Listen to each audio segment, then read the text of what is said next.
Hello ladies and gentlemen, welcome back to the channel, UKMtG, and it's Jordan here. Boy oh boy, do I have a delectable deck for all you Legacy enthusiasts.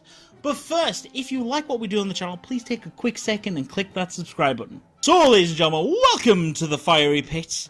We have a spicy one tick brew. That's right ladies and gentlemen, one whole tick can get you this beautiful piece of janky tribal goodness.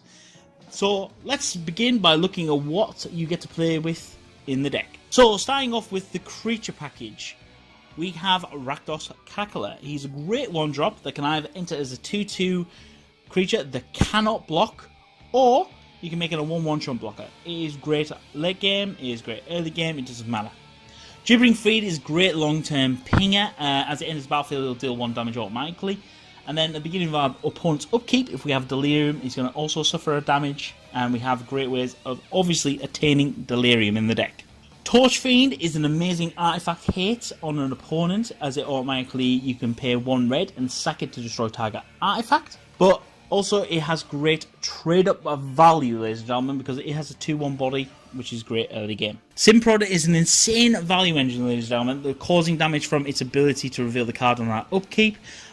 Generally because opponents don't want us to play with what we got in the deck, which means they're going to bin it and generally causes them to take some damage. And also because it has Menace early game, it can swing in for value, because generally a lot of creatures aren't there to block it.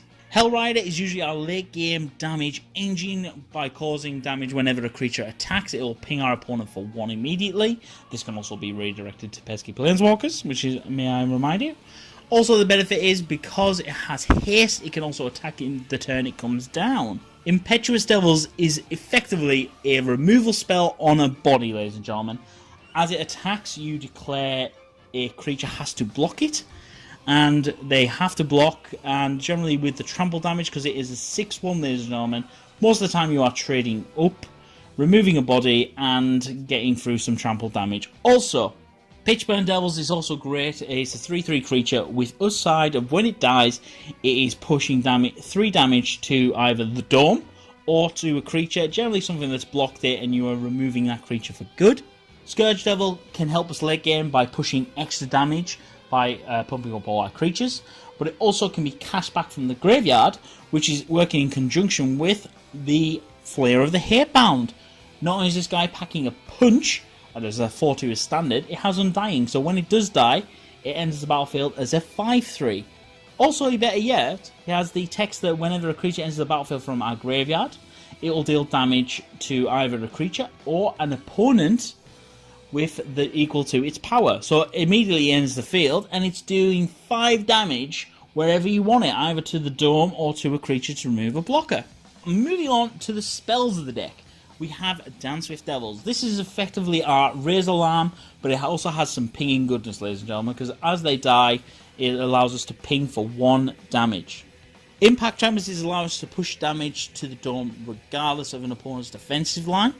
Hazoret's Monument is giving us an amazing card draw engine and allowing us to turn on Delirium, but also allowing us to make our creatures cost 1 less to cast to get them on the field. Moving on to the land base, this is a very simple land base because we are running a 1-tick deck. We have Akum's Refuge, but also Bloodfell Caves work just as well. Also, we have Evolving Wilds allowing us to fix our land base. This is generally for the Sideboard tech. Basically, we fill out the rest of the deck using some swamps and some mountains, and that's pretty much it. Moving on into the sideboard, we have Duress, which is an amazing hand attack, getting rid of a non-creature or a non-land spell. Sentinel Totem gives us great graveyard here, ladies and gentlemen, allows us to crack it whenever we want. But as it enters the battlefield, we can also scry and ideally fix our next draw. Pyroclasm gives us a nice, cheap and effective board wipe at the 1-tick level, obviously easily upgradable from there. Devil's Player is our fireball to the face, ladies and gentlemen, because this spell will obviously deal damage immediately, and from there you can also flash it back late game. And our final card is we have in the sideboard is Red Elemental Blast, which is great either hard countering a blue spell, or you can destroy a blue permanent on the field. So generally, you know, if you want them to waste their mana, do something, and then you want to either destroy it, great, or you can immediately hard counter something that's going to cause a lot of pesky problems. So, ladies and gentlemen, this has been our one-tick Legacy Brew Devils everywhere. If you want to see the gameplay footage, please check out the gameplay video, which will be linked at the end screen. Again, as a reminder, if you have enjoyed the video, please hit the subscription button and click the bell icon. It'll allow you to keep up to date with us on the channel. And I have been your host, Jordan. Thank you for watching. Signing off.